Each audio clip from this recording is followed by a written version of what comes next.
ভাবুন তো, একটা ছোট্ট নির্জন দ্বীপ, না আছে খাবার, না আছে পানি, আর সেখানেই 15 বছর ধরে আটকে আছে 60 জন মানুষ। শেষ পর্যন্ত বেঁচে ছিল মাত্র 7 জন নারী আর একটি ছোট্ট শিশু। কিভাবে তারা বেঁচে ছিল, কিভাবে কাটিয়েছে এত বছর, আজকের গল্পটা তোমার শরীরে কাটা দিবে।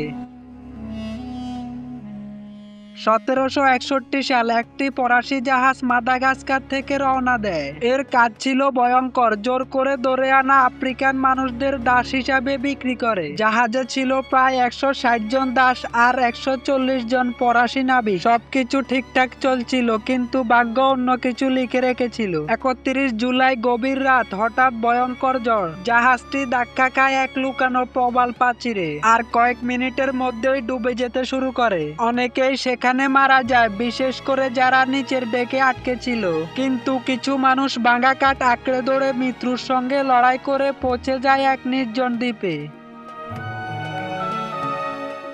সেখানে পৌঁছায় 122 জন নাবিক আর প্রায় 60 জন আফ্রিকান দাস। দ্বীপটা ছিল একেবারে জনমানবহীন, না আছে গাছ, না আছে খাবার, না কোনো মিঠা পানির উৎস।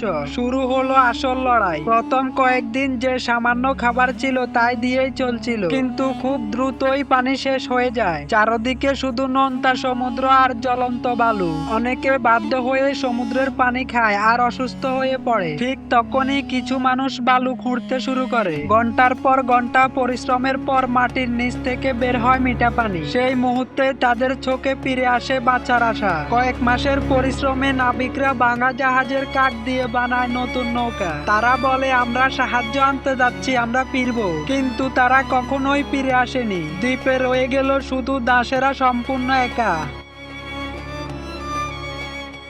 এবার শুরু হলো আসল সংগ্রাম। তারা নিজেরাই তৈরি করলো ছোট ছোট ঘর, পাথরের পাট দিয়ে মাছ ধরার ব্যবস্থা। কচ্ছপ, পাখি, মাছ যা পেত তাই খেত, বৃষ্টির পানি জমিয়ে রাখতো, আর প্রতিদিন পালা করে পাহারা দিত কোনো জাহাজ আসে কিনা। মাস কেটে গেল, বছর কেটে গেল, অনেকে মারা গেল ক্ষুধা, অসুখ আর দুর্বলতায়। তবুও যারা বেঁচে ছিল তারা হাল ছাড়েনি। অবশেষে 15 বছর পর 1976 সালে একটি জাহাজ এসে পৌঁছায় সেই দ্বীপে। কিন্তু তারা যা দেখলো তা ছিল হৃদয় বিদারক। 60 জনের মধ্যে বেঁচে আছে মাত্র 7 জন নারী আর একটি শিশু। তারা তখনও বেঁচে ছিল নিজেদের তৈরি ছোট্ট পৃথিবীতে। তাদের উদ্ধার করে নিয়ে যাওয়া হয় এবং অবশেষে তারা স্বাধীনতা পায়। কিন্তু 15 বছরের যন্ত্রণা, হারিয়ে যাওয়া মানুষগুলো আর কখনো ফিরে আসেনি। এই গল্পটা আমাদের শেখায়, মানুষ বাঁচতে চাইলে অসম্ভবকেও সম্ভব করতে পারে। তো বন্ধুরা, ভিডিওটি ভালো লাগলে একটি ভালোবাসা দিবেন আর কমেন্টে আপনার মতামত জানাতে ভুলবেন না।